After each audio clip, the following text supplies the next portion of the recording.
විශේෂයෙන්ම මුදල් අමාත්‍යාංශය ආයතන ගොඩක් රටේ ආර්ථිකයේ විශාල අවුලක් නිසා බොහෝ දේවල් කතා කරන්න තිබුණත් මම හිතන්නේ ලැබී තිබෙන සීමිත කාලයේ මම යම් කරුණු කීපයක් ඉදිරිපත් කරන්න. පළමු කොටම කතානායකතුමනි මා 27 යටතේ ප්‍රකාශයක් කරලා ශ්‍රී ලංකා රජය සහ නිව් ෆෝර්ට්‍රස් එනර්ජි සමාගම අතර අත්සන් කරන ලැබූ ගිවිසුම මේ පාර්ලිමේන්තුවට ඉදිරිපත් කරන්න කියලා අවස්ථා ගණනාවකදී කිව්වා. ඒ වගේම එවකට ඒ වෙලාවේ විදුලි බල භාර අමාත්‍ය ගාමිණී ලොකුගේ මැතිතුමා එළඹෙන සතියේ පාර්ලිමේන්තුවට ඉදිරිපත් කරන බව කිව්වා. නමුත් එතෙන් සිට ඔහු පාර්ලිමේන්තුවේ ඉන්න බවත් මා දැක්කේ නැහැ. නමුත් ඊයේ මාධ්‍ය සාකච්ඡාවක ඉන්න බව මා දැක්කා. ඒ නිසා මේ මුදල් අමාත්‍යාංශ විවාදයේදී ඒ ගිවිසුම අපි සතුව තිබුණා නම් ඉතාමත් වැදගත්. ඒ මොකද මුදල් අමාත්‍යාංශය විසින් 2021 9 වෙනි දින ඉදිරිපත් කළ කැබිනට් පත්‍රිකාව අනුව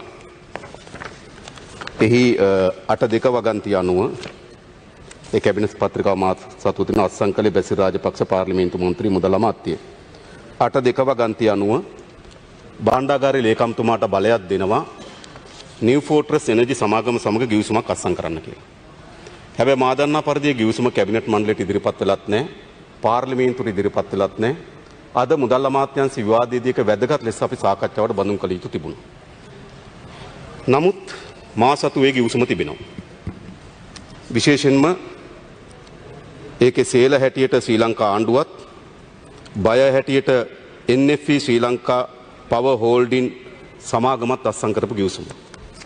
පහුගිය 2021 සැප්තැම්බර් මාසේ 21 වෙනිදා. මේක පාර්ලිමේන්තුවට ඉදිරිපත් නොකර සංගවාගෙන තියෙන ගිවිසුම. ශ්‍රී ලංකා රජය විසින් රජය වෙනුවෙන් අත්සන් කළ තිබෙන්නේ මිස්ටර් සජිත් රුචිකා ආටිගල. මම හිතනවා භාණ්ඩාගාරයේ ලේකම් ආටිගල මහත්මයාගේ සම්පූර්ණ නම වෙන්නේ නැති. ඒතර මේ ගිවිසුම තමයි මේ පාර්ලිමේන්තුවට ඉදිරිපත් කරන්න කියලා අපි අවධාරණය කරේ. ඒ මොකද මේක පෞද්ගලික දේපල පවරාදීම් පිළිබඳ ගිවිසුමක් නෙවෙයි.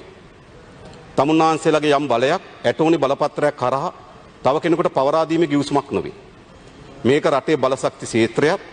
මේ වෙනුවටත් රජයේ ආයතන ගණනාවකට හිමිව තිබෙන කෙරවලපිටිය බලාගාරයක් ඇමරිකානු සමාගමක් වෙත පවරාදීම සඳහා අත්සන් කළ ලද ගිවිසුමක්. ඒ නිසා මේ ගිවිසුම පාර්ලිමේන්තුවට ඉදිරිපත් කිරීම ප්‍රජාතන්ත්‍රවාදයේ අගයන මහජන නියෝජිතයන්ගේ මේ පාර්ලිමේන්තුවේ මහජන පරමාධිපත්‍යය පිළිබඳ විශ්වාස කරන ඕනෑම ආණ්ඩුවක් විසින් කළ යුතු දෙයක්. හැබැයි තමුන්නාන්සලා දිගින් දිගටම මාස එකහමාරකට වඩා වැඩි කාලයක් මේ ගිවිසුම පාර්ලිමේන්තුවට ඉදිරිපත් කරන්න කියලා කිව්වත් මේ ගිවිසුම පාර්ලිමේන්තුවට ඉදිරිපත් කරේ නෑ. ඒ නිසා ගරු කතානායකතුමනි මම ඒ ගිවිසුම සභාගත කරනවා. අමාත්‍යවරයා හෝ ඒ කියන්නේ මෙම ගිවිසුම අත්සන් කරපු මුදල් අමාත්‍යාංශ අමාත්‍ය බැසිල් රාජපක්ෂ මැතිතුමා හෝ මෙම ගිවිසුමෙන් විශාල බලපෑමක් වන විදුලි බල අමාත්‍යාංශයේ අමාත්‍යවරයා ගාමිණී ලොකුගේ මහත්මයා හෝ මේ පාර්ලිමේන්තුවට ඉදිරිපත් නොකළත් මම විසින් ඒ ගිවිසුම සභාගත කරනවා. මේ ගිවිසුමේදී වැදගත් දේ තමයි මේ කැබිනට් පත්‍රිකාවෙන් අවසර දෙන්නේ කාටද? මේ කැබිනට් පත්‍රිකාවෙන් අවසර දෙන්නේ නිව් ෆෝර්ට්‍රස් එනර්ජි සමාගම සමග ගිවිසුමකට එළඹෙන්නේ. හැබැයි මේ ගිවිසුම අත්සන් කර තිබෙන්නේ කා සමගද? NFE ඒ කියන්නේ නිව් ෆෝර්ට්‍රස් එනර්ජි ශ්‍රී ලංකා පවර් හෝල්ඩින් LLC කියන සමාගම සමග. ඒතර කැබිනට් මණ්ඩලයෙන් අවසර දෙනවා නිව් ෆෝර්ට්‍රස් එනර්ජි කියන සමාගම සමග ගිවිසුම අත්සන් කරන්න. හැබැයි තමුන්නාන්සලා අත්සන් කළා තින්නේ NFE ශ්‍රී ලංකා පවර් හෝල්ඩින් කියන සමාගම සමග. ඒ නිසා ගරු කතානායකතුමනි කැබිනට් මණ්ඩලයෙන් බලය දෙන ලද සමාගම සමග නෙවෙයි මේ ගිවිසුම අත්සන් කළා තිබෙන්නේ. අතිරේක වශයෙන් ශ්‍රී ලංකා පවර් හෝල්ඩින් කියන සමාගමක් ඇමරිකන් එක්සත් ජනපදයේ ලියාපදිංචි කරනවා. ඇමරිකන් එක්සත් ජනපදයේ 12.6 orange street Washington DE 19801 United States of America කියන ලිපිනේ තමයි මේක රෙජිස්ටර් කරලා තියෙන්නේ. ඒතකොට මම දන්නේ ශ්‍රී ලංකා හෝල්ඩින් සමාගම ඇමරිකාවේ රෙජිස්ටර් කරපු සමාගම. ඒතර ඒ සමාගමට තමයි මේ ගිවිසුම අත්සන් කරලා තිබෙන්නේ. ඒ නිසා හරි පැහැදිලි කැබිනට් මණ්ඩලයෙන් බලය දුන්නේ නිව් ෆෝර්ට්‍රස් එනර්ජි කියන සමාගම සමග. හැබැයි ගිවිසුම අත්සන් කරලා තිබෙන්නේ වෙනත් නිව් ෆෝර්ට්‍රස් එනර්ජි සමාගමට අනුබද්ධ හෝල්ඩින් සමාගමත් සමග. ඒ නිසා මේ මුළුමනින්ම කැබිනට් මණ්ඩලය නොමග යැවීමක් හැටියට මේක සඳහන් කරන්න පුළුවන්.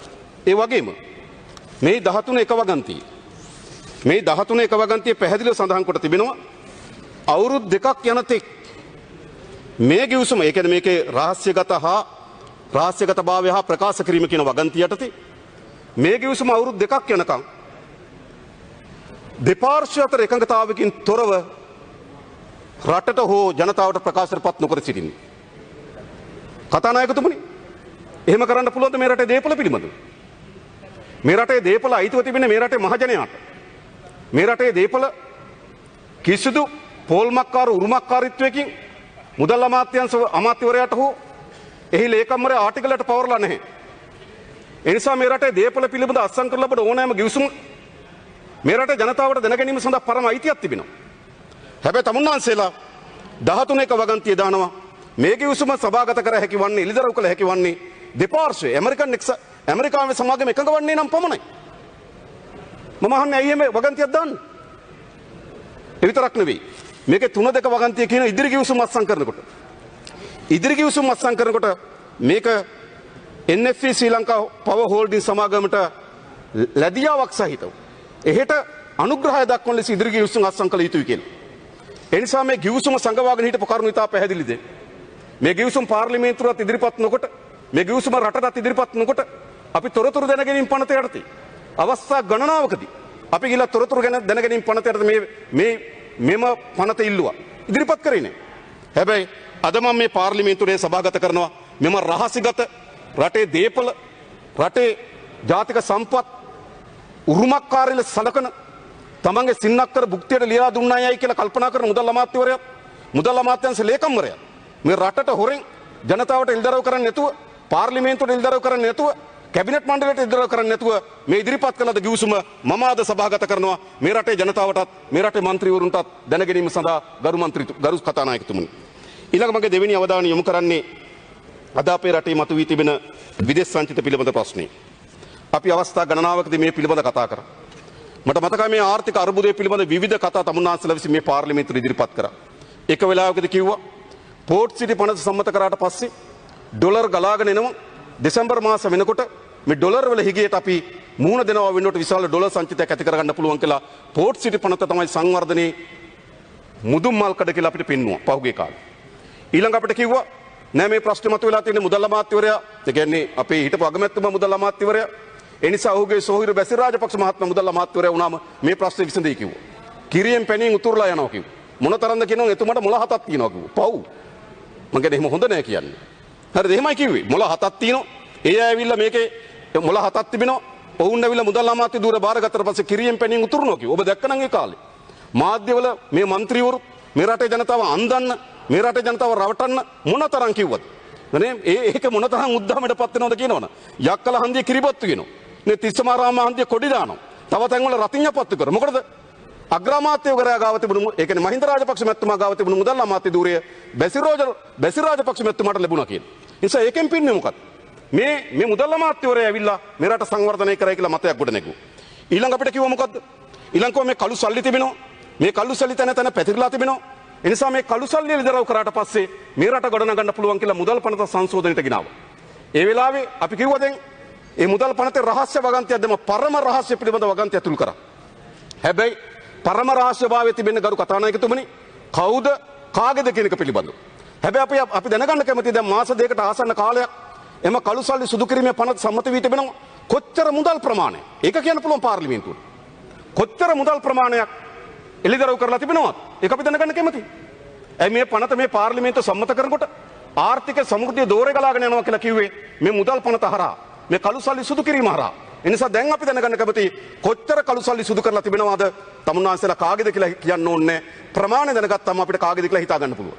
ඒ නිසා ඒක කියන්න ඕනේ. නමුත් කොච්චරද කියලා අපිට කියන්න. ඊළඟ තමුන්නාන්සලා කිව්වා නෑ මේ අර්බුදය විසඳ ගන්න පුළුවන්. අජිත් නිවාඩ් කබ්‍රාල් පාර්ලිමේන්තුවෙන් අයින් වෙලා මහ බැංකුව අධිපති ධූරේ වාඩි වුණාම මේ ප්‍රශ්නේ විසඳෙයි කිව්වා. ඒ නිසා පහුගිය කාලේ පුරාට එතුමා මීට මාස කිහිපයකට පෙර මාධ්‍ය සාකච්ඡාවක් පවත්වලා කිව්වා දෙසැම්බර් මාසයේ අග වෙනකොට ඩොලර් බිලියන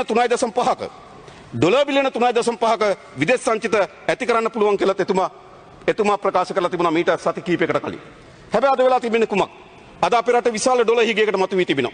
ඩොලර් බිලියන 1.587ක් දක්වා 5.87ක් දක්වා 1.1 සමාන අපේ විදේශ සංචිත ඩොලර් බිලියන 1.587ක් දක්වා අඩු වී තිබෙනවා. ඒ නිසා මේක විශාල අර්බුදයක්. තමුන්නාන්සලා මේ අර්බුදයේ තරම රට්ට කිව්වේ නැහැ. දීර්ඝ කාලයක් මේ ප්‍රශ්නය ඇහුවට පස්සේ මුදල් රාජ්‍ය අමාත්‍යවරයා ඊයේ පාර්ලිමේන්තු ඉදිරිපත් කරා. මම ස්තුතිවන්ත වෙන එතුමාට මේ දත්ත පිළිබඳ යම් වාර්තාවක් පාර්ලිමේන්තු ඉදිරිපත් කරා.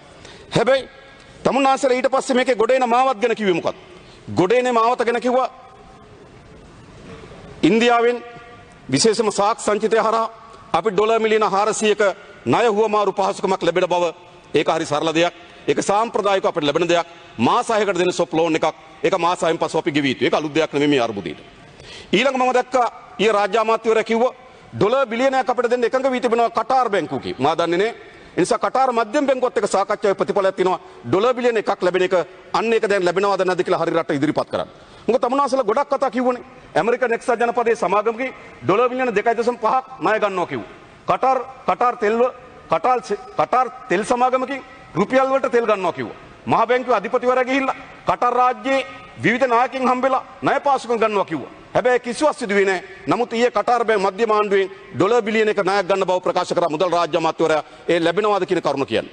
ඊළඟ තමුන්නාන්සලා කියලා තිනවා දැන් ඩොලර් මිලියන 500ක තෙල් මිලදී ගැනීමත් තව ඩොලර් බිලියනයක අනිකුත් භාණ්ඩ මිලදී ගැනීම සඳහා ඉන්දියාවෙන් ආධාර ලබා දෙන බව මා දැනගන්න කැමතියි.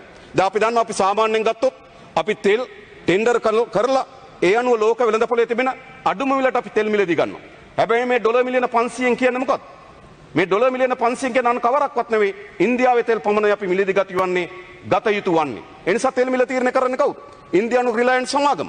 ඔවුන් තමයි විශේෂයෙන් ගත්ත අම්බානිට අයිති සමාගම්. ඒතර අම්බානිට අයිති සමාගම් තමයි අපේ රට තෙල් මිල පාලනය කරන්න පටන් ගන්නෙ. මේ ගිවිසුමට අපි යනවනම් යයිද නැද්ද කියන මම දන්නේ නැහැ යනවනම්. ඔව් ඒ වගේම තමුන්නාන්සලා කිව්ව මොකද්ද? තව ඩොලර් බිලියන එක ණය භාණ්ඩ මිලදී ගැනීම සඳහා අවස්ථාවක් ලැබෙනවා කියලා. ඉතින් ඒ ගිවිසුම් ඒ සාකච්ඡාවල ප්‍රතිඵල ගරු මුදල් අමාත්‍යතුමා පාර්ලිමේන්තුවට ඉදිරිපත් කරයි කියලා මම බලාපොරොත්තු වෙනවා. හැබැයි මේ කිසිවක් අපේ රට මේ මොහොතේ මුහුණ දී තිබෙන අර්බුදයන්ට විසඳුම් තිබෙනවා පෙන්눔 කරන්නේ නැහැ කතානායකතුමනි. විශේෂයෙන් ගත්තොත් ඊයේ මා දැක්ක මුදල් අමාත්‍යවරයා කිව්වා වාහන ගෙන්වීම, කිරිපිටි ගෙන්වීම තව අවුරුද්දකට තහනම් කරන්න සිදු වෙයි කියලා කිව්වා. ඒ කියන්නේ මොකද්ද මේ අර්බුදයේ ප්‍රමාණය? ඒ විතරක් නෙවෙයි අත්‍යවශ්‍ය භාණ්ඩ ගෙනාගත හැකි වේවිද? ඖෂධ ගෙනාගත හැකි වේවිද? මා දන්නවා තමුන්නාන්සලා දන්නවා දැන් දින 25කට සෑහෙන තමයි තෙල් තිබුණේ. අපි ඊයේ හෝ පෙරේදා දෙදින ඇතුළත නැවත ටෙන්ඩරයක් සඳහා අපි LC ඕපන් කරේ නැත්නම් මේ දවස් 25කින් තෙල් ලිගයක් ඇතිවීමේ අනතුරු තිබුණා. මා දන්නවා තෙල් සංස්ථාව බාර අමාත්‍යවරයා කෙන්ද්‍රිගාලා මහ භාණ්ඩාගාරයෙන් යාන්තම් ඩොලර් මිලියන 20ක් හොයාගත්තා තෙල් නැවක් ගේන්න LC ඕපන් කරගන්න. ඉතින් මේ අඩඩාවට අතුරේ යන රාජ්‍යයක් මේක. ඒ අතුරේ යන රාජ්‍ය අඩඩාවට යන රාජ්‍යයක් පිළිබඳව මේට වඩා වගකීම යුතු තමුන්නාන්සලා වැඩ කළ යුතු තිබුණා. මේ කඩා වැටෙන තමුන්නාන්සලාගේ ආර්ථිකය නොවේ. මේ කඩා වැටෙන්නේ මේ හිඳෙන්නේ තමුන්නාන්සලා ගිණුම් වල මුදල් නොවේ.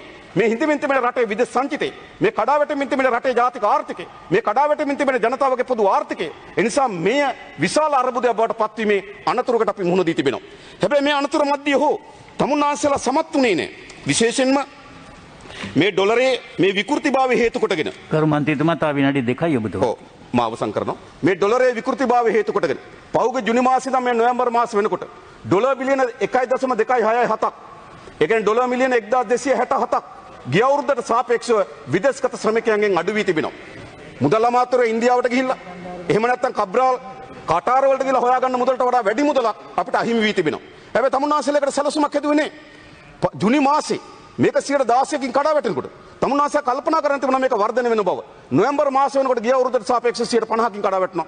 මා හිතනවා ඊටත් වඩා වැඩි දෙසැම්බර් මාස වෙනකොට කඩා වැටීම ලක් වෙනවා. ඉතින් ඩොලර් බිලියන 1.6ක්වත් අඩුම තරමේ ගිය අවුරුද්දට සාපේක්ෂව අපිට විදේශ ශ්‍රමිකයන්ගේ මුදල් අහිමි වෙනවා. ඒ පිළිබඳ සලස්මක් හදන්න තිබුණා. ඒකට තමයි අමාත්‍යවරු ඉන්නේ. ඒකට තමයි තමුන්නාන්සලාගේ සංඛ්‍යා දත්ත පිළිබඳ දෙපාර්තමේන්තුව තිබෙන්නේ. ඒකට තමයි මහ බැංකුව තිබෙන්නේ.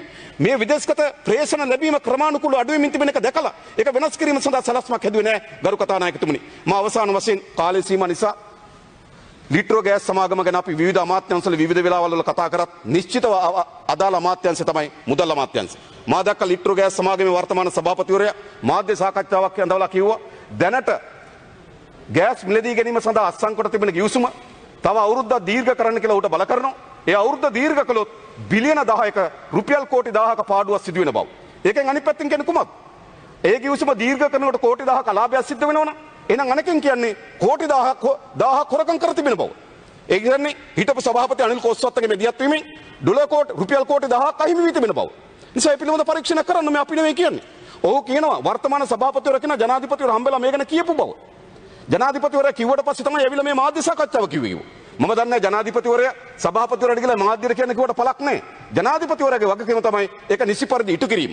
ඒ නිසා මේ සභාපතිවරයා ඉදිරිපත් කරන කරුණු වලින් පෙන්눔 කරන්නේ මේ ගිවිසුම අවුරුද්ද දීර්ඝ කිරීම හරහා කෝටි 1000ක ලාභයක් සිද්ධ වෙනවා නම් ඒ ගිවිසුම හරහා කෝටි 1000ක අතිරේක ලාභයක් එම පුද්ගලයන් ලබාගෙන නැති බව.